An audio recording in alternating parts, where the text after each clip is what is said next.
한국 남아공전에서 충격적인 0대1 패배를 당했습니다. 무승부만 거둬도 32강 직행이었기에 더 뼈아픈 결과였습니다.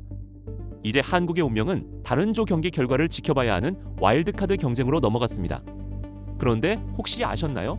국가대표팀이 진 다음 날 그 나라의 주가까지 함께 떨어진다는 사실을요. 축구 경기 결과는 단지 스포츠가 아니라 우리 지갑과 주식시장을 움직이는 강력한 심리 요인이기 때문입니다. 오늘은 국뽕도 낙담도 아닌 데이터로 노벨상급 경제학 논문과 골드만삭스의 분석을 통해 월드컵이 진짜로 우리 경제와 투자 심리를 어떻게 흔드는지 파헤쳐드리겠습니다. 좋아요와 구독, 알림 설정까지 꼭 해주시고 끝까지 시청해주세요. 먼저 지금 무슨 일이 벌어지고 있는지부터 보시죠. 2026 FIFA 북중미 월드컵은 미국, 캐나다, 멕시코 공동 개최로 본선 참가국이 32개국에서 48개국으로 확대된 첫 대회입니다. 총 104경기가 펼쳐지는 역대 최대 규모죠. 불과 며칠 전만 해도 분위기는 완전히 달랐습니다. 한국이 체코를 2대1로 꺾은 6월 12일 평일 오전이었는데도 아점 응원이라는 새로운 소비 패턴이 만들어지며 엄청난 특수가 터졌습니다. 배달의 민족 자료를 보면 그날 오전 9시부터 정오까지 주문량이 전년 동요일 대비 무려 65.4% 증가했고 특히 치킨 주문은 전주 대비 875.8% 폭증했다고 우아한 형제들이 밝혔습니다.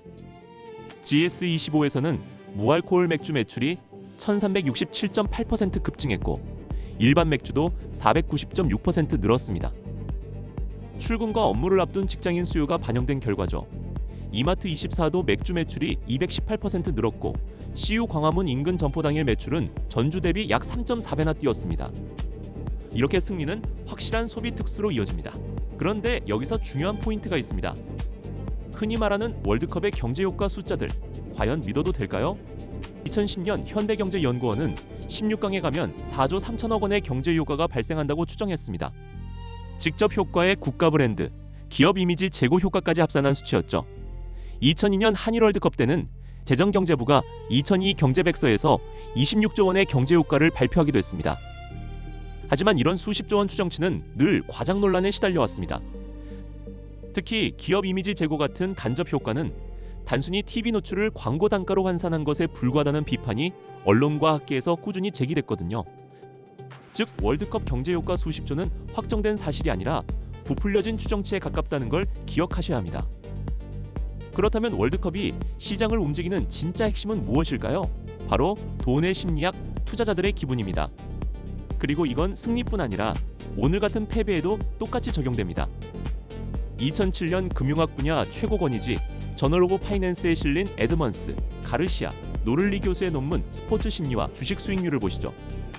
이들이 39개국 약 1100경기를 분석한 결과 월드컵 토너먼트에서 패배한 다음 날 그 나라 증시의 비정상 수익률이 약 마이너스 49bp, 즉 마이너스 0.49% 나타났습니다. 특히 중요한 경기일수록 작은 기업일수록 효과가 더 컸습니다.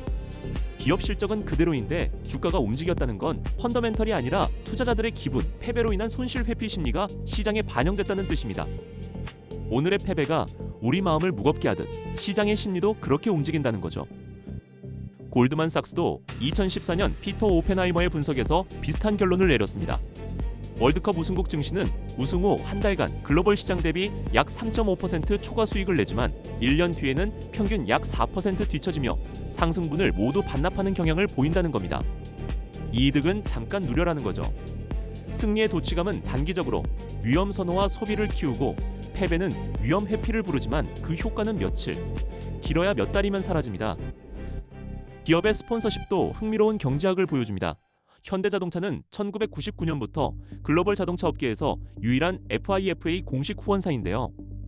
2018년 러시아 월드컵에선 광고 효과만 30조 원 이상으로 추산되기도 했습니다. 단순 광고비를 넘어 국가적 이벤트로 브랜드를 각인시키는 스폰서십의 경작인 거죠. 자, 정리해보겠습니다. 월드컵은 분명 단기 소비 특수와 투자 심리 변화를 일으킵니다. 하지만 그 경제 효과는 과장되기 쉽고 주식시장에 미치는 영향도 일시적입니다. 승리의 환호도 패배의 아쉬움도 결국 시장에서는 며칠이면 지나가는 기분이었던 거죠. 그래서 오늘의 교훈은 이겁니다. 오늘 패배가 아쉽고 속상하더라도 그 감정으로 성급한 투자 결정을 내리는 것은 위험합니다. 반대로 우리 팀이 이겼을 때의 도취감도 마찬가지고요. 시장을 움직이는 건 기분이지만 현명한 결정은 기분이 가라앉은 뒤에 내리는 법입니다. 이 영상은 절대 투자 권유가 아닙니다. 한국은 아직 와일드카드로 32강에 오를 가능성이 남아 있습니다. 끝까지 희망을 가져보죠. 여러분은 우리나라 경기 날 평소보다 지갑이 더 열리시나요? 오늘 경기 어떻게 보셨는지 댓글로 들려주세요.